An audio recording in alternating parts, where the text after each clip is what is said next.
Olá, bem-vindos a mais uma aula do nosso curso de Blockchain para desenvolvedores. Na aula passada nós aprendemos o que é uma função hash, que significa fazer o hash de um conjunto de dados, né? E nessa aula nós vamos aplicar essa ideia para mostrar por que é muito importante guardar o hash do bloco anterior no bloco atual.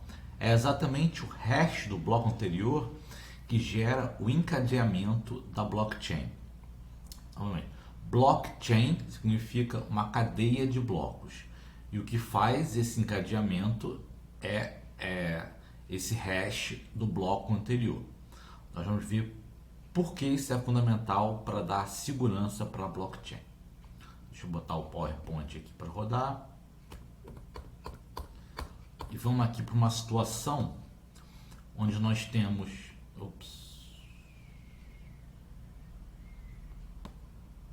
Nós temos duas pessoas, dois nós, a Ana e o Bob, com uma cópia exata do livro de registros, uma cópia exata da blockchain. E aí a pergunta é: quem tem o direito de colocar o próximo bloco? Eu vou falar basicamente sobre isso, eu vou falar sobre isso hoje, mas de forma mais superficial. A gente vai voltar a falar melhor na próxima aula sobre como é que se dá essa prova de quem tem o direito de colocar o próximo bloco. Por enquanto eu só vou dizer que existe um desafio, existe uma prova que a pessoa tem que fazer, que o nó tem que fazer, e quem vencer esse desafio, quem vencer essa prova, tem o direito de colocar o próximo bloco, certo? Então vamos dizer que o Bob, nós temos aqui a Ana e o Bob. Vou tentar lembrar o nome deles. Se eu falar Maria, é a Ana. Mas a Ana e o Bob. Vamos dizer que nesse momento o Bob quer trapacear, certo? O Bob vai pegar o primeiro bloco e vai mudar a transação 1D para 1H. Ele vai trapacear, mudar a transação onde ele coloca uma quantidade grande de dinheiro para ele, certo? E aí ele vai tentar ser o próximo a escrever o próximo bloco. Ele vai tentar vencer o desafio da Ana, certo? Por que ele vai tentar? Se ele conseguir vencer o desafio e escrever o próximo bloco, a blockchain dele, o livro de registros dele, vai ser maior do que o da Ana, porque ele vai ter 4 blocos, enquanto a Ana só tem 3. Certo? E aí o algoritmo diz: deve ser aceito, se houver divergências na blockchain, deve ser aceito aquela cadeia que tiver mais blocos, tá? Não é bem mais blocos, mas é quase isso. Então vamos começar pensando que é praticamente isso. Deve ser aceito a maior cadeia. Então agora, nesse momento, a maior cadeia é a do Bob. Então a Ana tem que aceitar que a cadeia do Bob é verdadeira. Então ela vai incorporar a cadeia do Bob e a transação vai virar 1H, porque ela aceitou. O algoritmo diz isso, certo? Mas vamos dizer que a Ana, ela é muito melhor que o Bob em resolver o desafio. Ela tem 90% de chance de resolver o desafio e o Bob só tem 10. Então, vamos voltar um pouco do tempo. É o mesmo caso, eles têm o mesmo livro de registros, o Bob adulterou, mas aí a Ana ganha, porque ela tem mais chance. Bom, tudo bem, o Bob vai aceitar as regras. Ele tem que aceitar o algoritmo, ele vai incorporar, né, a cadeia da Ana. E aí voltou para o D. Só que, como diz o ditado, a gente fica vivo para lutar mais um dia. Ele vai tentar de novo. Ele muda a D para H. Aceita o bloco 4 da Ana, certo? Muda o D para H e tenta de novo. Até que uma hora ele vai superar a Ana, certo? Mesmo que ele tenha 1% de chance, uma hora ele vai superar a Ana. Então, quando ele superar a Ana vai ter que aceitar aceitar o blockchain dele, e aí a transação dela vai virar um H. Então, isso é muito perigoso. Não pode ser assim que funcione. Se fosse assim, daria problema. Ia ser muito fácil para o Bob fazer essa mudança. E exatamente não é assim que funciona. Tá? Se o Bob alterar o bloco 1 dele, certo? Ele vai ser obrigado a alterar o 2, o 3 e o 4. Certo? Ele não vai ter o mesmo bloco 2, o bloco 3, nem o bloco 4 da Ana. Então, para ele conseguir superar a cadeia da Ana, ele vai ter que ser melhor do que a Ana em colocar o bloco, sempre. Porque se a Ana resolver o desafio 4, certo? Ele não vai poder fazer simplesmente o que ele fez antes, que é aceitar o 4 da Ana e partir para o 5. Não. Ele vai ter que resolver o desafio do bloco 4 por ele mesmo e partir para o 5. Certo? Ele vai ter que, na verdade, se ele quiser ser uma cadeia maior que a Ana, ele vai ter que resolver o desafio do bloco 2, do bloco 3, do bloco 4, do bloco 5. Certo? Só que ele é muito pior que a Ana para resolver desafios. Então a Ana vai estar sempre na frente dele. Por quê? Porque ele só tem 1% de chance de resolver. Então, se acontece da Ana resolver o 4, ele vai ter que resolver o 4 por ele também, 4 linha, antes da Ana, e o 5 linha, antes da Ana resolver o 5 dela. Certo? Por que isso? Exatamente por causa dessa cadeia que a gente precisa. Essa cadeia, pelo hash, obriga a você resolver todos os desafios dos blocos e não poder utilizar nenhum bloco que outra pessoa resolveu o desafio. Pode parecer meio abstrato isso, vamos ver por quê. Primeira coisa, faltou um aqui. Ups, não era isso. Como é que o nó cria um bloco? Ele cria da seguinte forma. Existem transações. Essas transações são feitas por qualquer pessoa. Eu faço uma transação, você faz uma transação, certo? A pessoa que quer escrever o próximo bloco, ela pega essas transações, junta e tenta resolver o desafio. Agora a gente vai ver o que é resolver o desafio. Tá? Se ele resolver o desafio, como eu já falei, ele pode escrever o próximo bloco. Agora vamos ver o que é resolver o desafio. Agora parou um pouquinho, tá? Vamos só rever a questão do hash. Se a gente pega um conjunto de dados, por exemplo, transação 1, transação 2, eu estou pegando todas as minhas transações e escrevendo e juntando. Eu posso tirar o hash das transações. Lembra? O hash pega um conjunto de dados e gera um número hexadecimal. Certo? O que é o desafio da blockchain? No chamado Proof of Work, que é o tipo de desafio da Bitcoin e da Ethereum, pelo menos por enquanto. Da Ethereum vai mudar, mas por enquanto é isso. O desafio da Bitcoin e da Ethereum para a pessoa colocar o próximo bloco é pegar essas transações todas. Vamos pegar aqui 3 transações. Novamente, estou falando por alto, tá? Tem mais coisas que isso, mas a ideia é essa. E o objetivo dele é descobrir um número que, se a gente fizer o hash dessas transações junto com esse número, os 5 primeiros, acho que está 5 ou 4 aqui, não sei. Na vida real é mais do que isso, mas nesse exemplo aqui, eu acho que são os 4. Os 4 primeiros números do hash vão ser 0, 0, 0, 0. Certo? Como é que a pessoa vence esse desafio?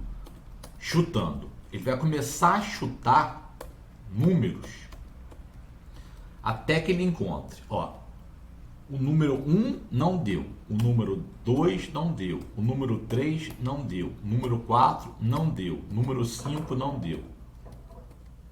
Pronto. O número 9 gera um 0 aqui. Deixa eu aumentar. Gera um 0. Mas eu não quero um 0, eu quero 4 zeros. Então a pessoa, ela tem que ficar tentando vários números aleatórios até que consiga achar um número cujo hash dos dados mais esse número dê aqui 4 zeros. Então vou mandar esse programa aqui fazer isso. Pronto, achou. Se a pessoa tentar o número 863, ela consegue. Então ela venceu o desafio, certo? Vamos pegar agora a blockchain.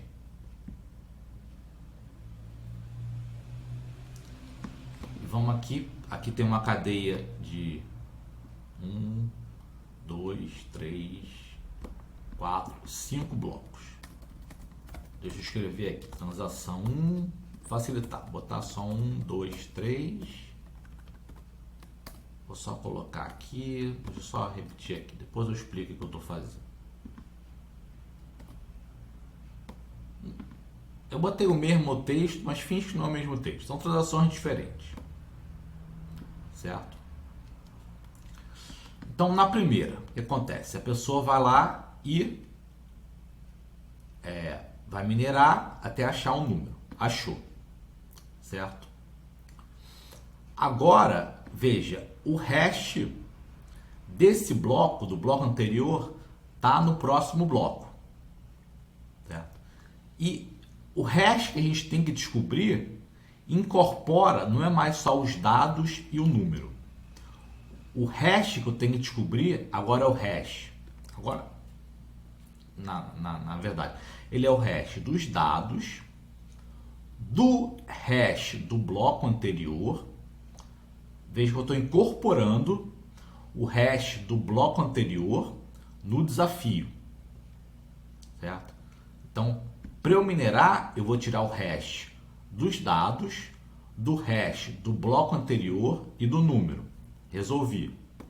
Agora o hash deu 000. Ele incorporou no próximo. Mesma coisa, minerar.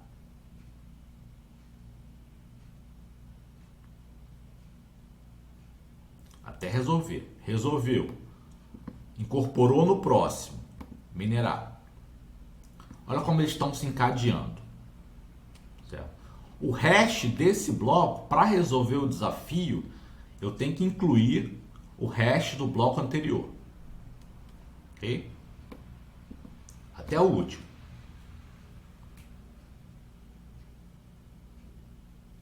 Pronto. Agora está certo. Esse bloco aqui é válido. Isso aqui é aquela situação que a gente tinha onde a Ana e o Bob... Não, essa aqui.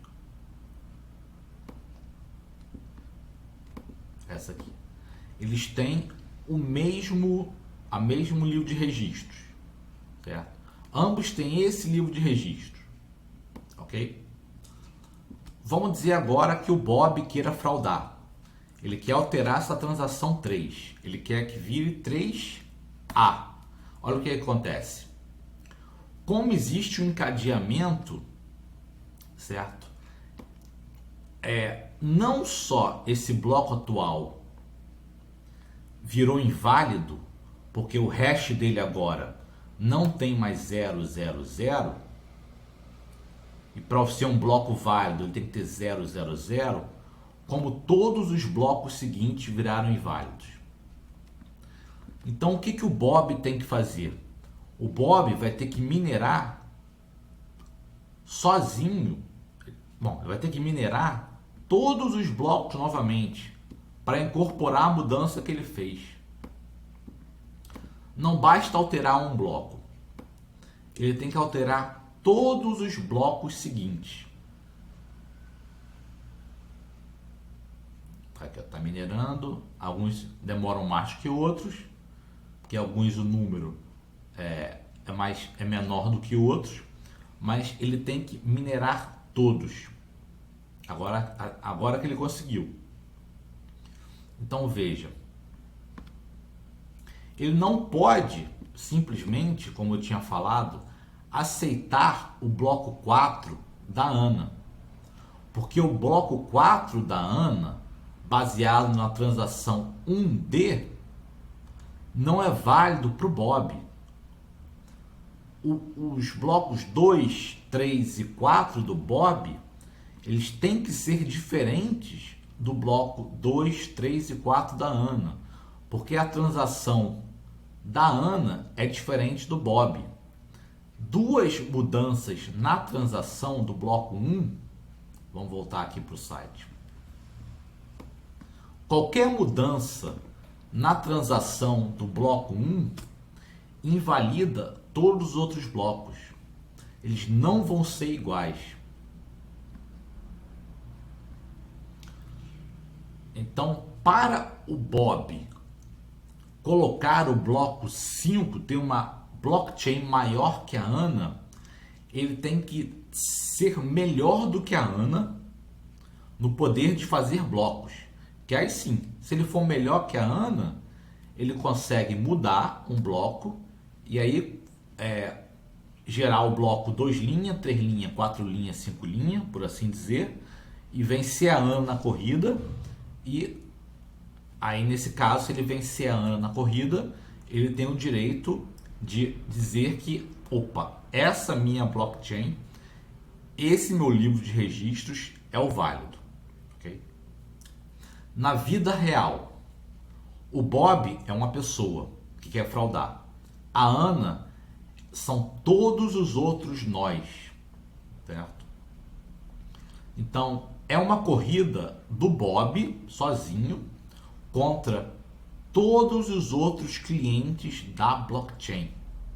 O Bob tem que conseguir ter um poder computacional de resolver esse desafio maior do que todas as outras pessoas que estão resolvendo o desafio. Certo? Por isso que a gente fala que para a pessoa conseguir mudar a blockchain, ele tem que ter 51% do trabalho da rede. Ele tem que ter um poder computacional equivalente a 51% do poder da rede. Certo? Por isso que quanto mais pessoas tiverem tentando resolver o desafio, mais difícil fica para um ator isolado alterar a blockchain. O Bob teria que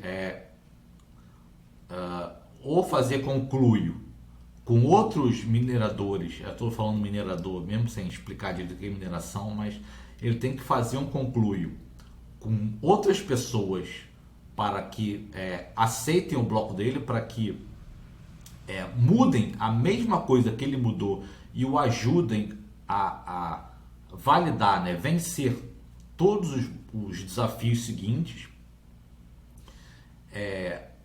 Ou então ele sozinho tem que ter 51% do poder computacional. Por isso que a blockchain ela é segura na medida que ela seja realmente descentralizada, certo? Ninguém consiga controlar mais do que 50% do poder computacional. E é por isso que os blocos têm que ser encadeados, para ele não poder usar o mesmo 4 da Ana, o mesmo 3 e o mesmo 2, certo? Qualquer coisa que ele mude em algum momento, esse aqui era o que estava treinado. Se ele vier e mudar qualquer coisinha que seja, qualquer pequeno detalhe num bloco antigo, ele vai ter que refazer todo o caminho sozinho e vencer a corrida de todos os outros operadores da blockchain. Então é isso. Talvez seja um pouco difícil entender, não sei se eu consegui explicar direito. Tentem talvez outras fontes também, outras pessoas que expliquem de outra forma para tentar entender essa ideia, mas é por isso que você precisa guardar o hash do bloco anterior. Quando você for fazer o hash do bloco para validar o bloco, você tem que juntar o hash do bloco anterior naquela validação para formar esse encadeamento, certo? Então é isso, até a próxima aula e obrigado por assistir.